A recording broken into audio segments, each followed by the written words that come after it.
Imagine living on an island so remote. The nearest human settlement is over 2,400 kilometers away, across the open ocean. Welcome to Tristan da Cunha, the most isolated inhabited island in the world. Located in the South Atlantic Ocean, Tristan da Cunha is part of a British overseas territory known as St. Helena, Ascension, and Tristan da Cunha.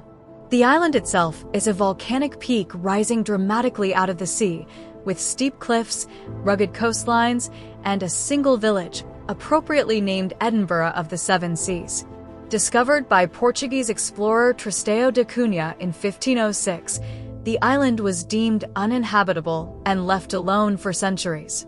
It wasn't until 1810 that the first permanent settler, an American named Jonathan Lambert, tried to claim the island. He called it the Islands of Refreshment and declared himself its ruler. But his reign didn't last long. Lambert drowned in a boating accident just 2 years later. In 1816, the British annexed Tristan da Cunha to ensure that the French wouldn't use it as a base to rescue Napoleon, who was imprisoned on nearby St. Helena. A small military garrison was established, but when it was withdrawn, some members decided to stay. That was the beginning of the tiny, enduring community we see today.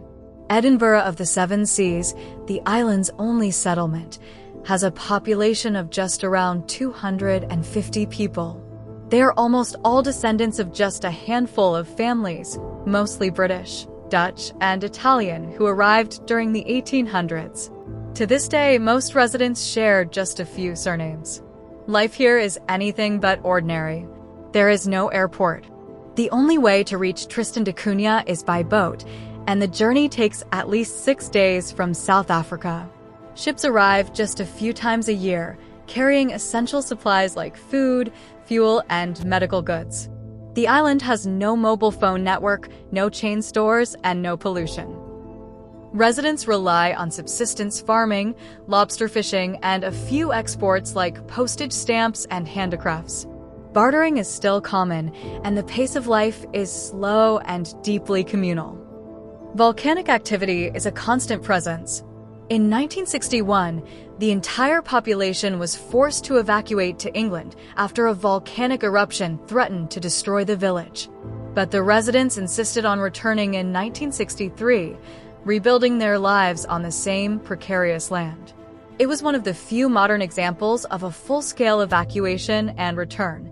Despite their isolation, the people of Tristan da Cunha are proud of their heritage. They have their own unique dialect of English, strong environmental protections, and a cooperative style of governance. There's even a local council and a chief islander elected by popular vote. The island is also home to some of the world's rarest wildlife. Tristan da Cunha is a UNESCO-recognized biodiversity hotspot, supporting millions of seabirds, rare plants, and marine life. Nearby Gough Island, part of the territory, is home to the critically endangered Tristan albatross. Yet living here is not without its challenges. Climate change, supply shortages, and limited access to healthcare make life uncertain.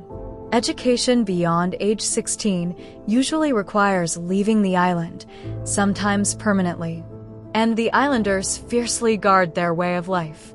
Visitors need special permission to stay, and permanent settlement is not allowed unless you're born there.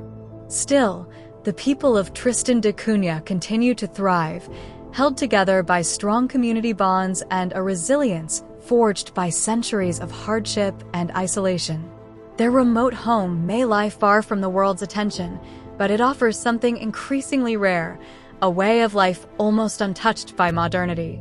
So the next time your phone signal drops or you're stuck in traffic, just remember, there's a place on Earth where none of that matters. A place where the world's most remote community has found peace, purpose, and belonging miles away from everything. Thanks for watching. Please subscribe for more and leave a comment to let us know what interesting subject to cover next.